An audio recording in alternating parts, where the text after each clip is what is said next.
Hello guys, my name is Wale Faron. I'm a tech entrepreneur and you are watching Tech Roundup, your weekly opinion, views and analysis of the top tech events happening around the world with a focus on Nigeria.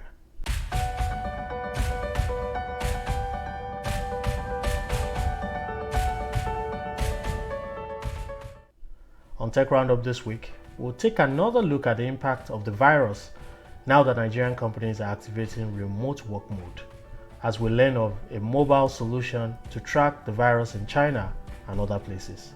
We'll wrap up the show with the news that Square has acquired a banking license in the US.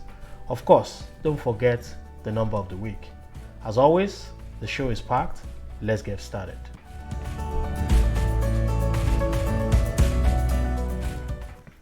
We're certainly living in unprecedented times. An indicator which calls for concern is how the number of coronavirus cases have increased from 2 to 46 in the span of only 1 week in Nigeria. And you can see the world tracker on your screen. Unfortunately, this continues to rise with each passing hour. Many countries are reaching a rather critical infection juncture where things may likely get out of control. The Nigerian government, especially in Lagos, has begun to implement the self-quarantine rule for its residents. Over the past week, churches, mosques, and even banks have begun to take precautionary measures against the spread of the virus. For example, Union Bank announced that they have instructed their employees who can work from home to do just that during this period. EcoBank sent a circular to vendors to stop showing up at bank locations except on essential services that require pre-approval. Even more recently, Access Bank announced that an individual who recently visited one of their branches had tested positive for the virus, and so the bank urged its customers to take full advantage of their digital platform for all their banking needs. The chaotic effect of this pandemic makes it rather unclear what the Nigerian financial services industry will look like after the crisis is over, especially banking. Fortunately, these days, banks have their digital options that allow customers to manage the vast majority of banking needs without leaving their homes. Now more than ever, the importance of exploring digital platforms and tools in banking is increasingly highlighted.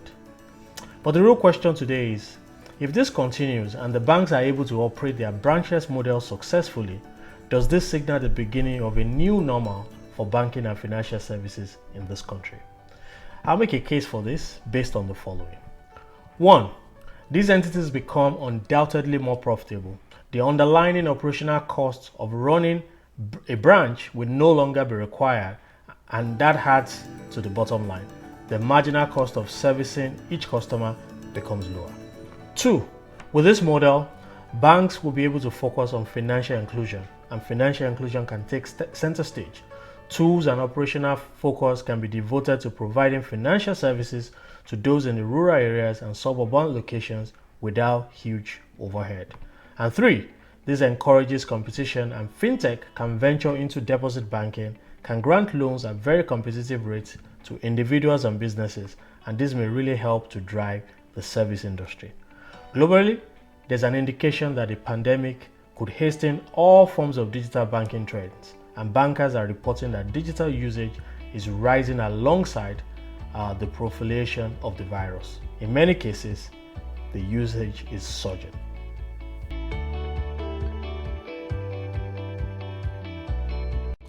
So another story. I've come across a few smartphone tools that track the possible transmission of coronavirus. Across the globe, governments, industries, and researchers are pulling resources together to make this a reality. In China, they already launched a health code app that assigns a green, orange, or red QR code to users based on their health status. A code combined with other factors that tells users if they have come in contact with someone who might already have had the virus, and dictates whether users should be out in public or quarantine, which requires the patient to regularly check in with health authorities. These developers, alongside the government, are using data of our daily existence to help combat this epidemic. This has probably helped contain the spread so far. In China, the solution had more than 1 million downloads within the first 17 days of its launch, so something must be done, must have been done right. The whole pandemic came out of nowhere and the world is in a state of urgency. We need answers, and most people will try to get that from just about anywhere. This is obviously commendable, even if it doesn't provide all the answers. As the virus begins to spread in Nigeria, I challenge innovators and I welcome collaborations from entrepreneurs out there to help develop tools that can help us break the spread of the virus. This is very important.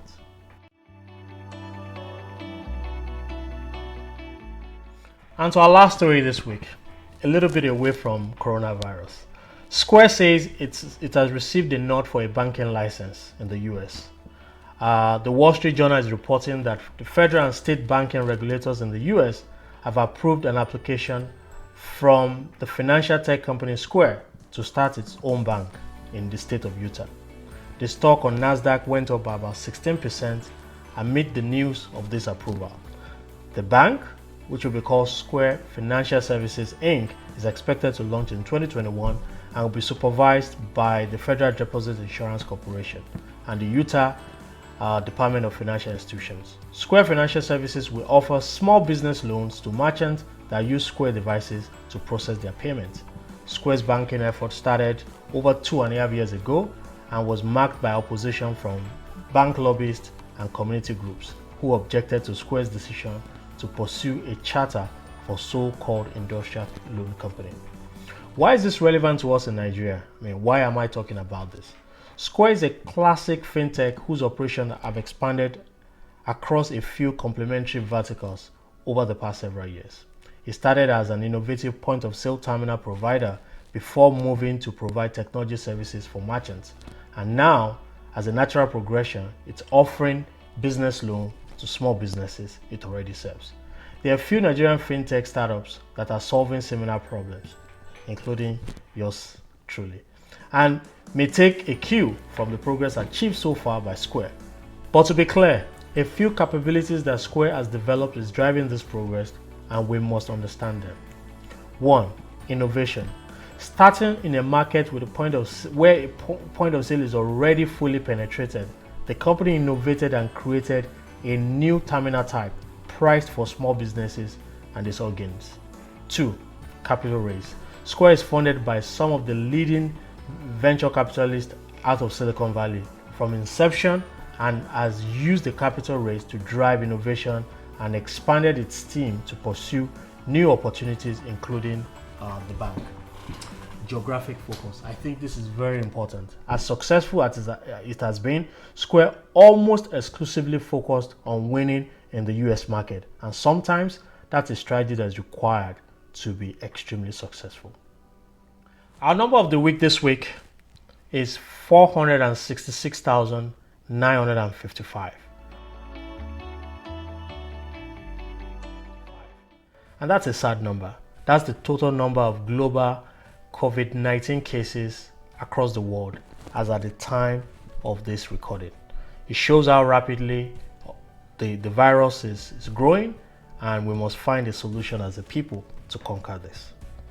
We'd love to hear your comments and feedback, so please connect with me on LinkedIn at Wale Faron and subscribe to the Tech Roundup YouTube channel if you haven't done so. If you're a founder, you should take advantage of our startup profile. Send us a video for a chance to be featured in upcoming episode. If you are launching a new product, please take advantage of a product launch segment now available on Tech Roundup. Please always remember to listen to Tech Roundup on Techie Talk every Wednesday from 1:30 p.m. on Nigeria Info 99.3 if you're in Lagos. Have a great weekend, guys, and see you all again next week. Keep safe. Good night.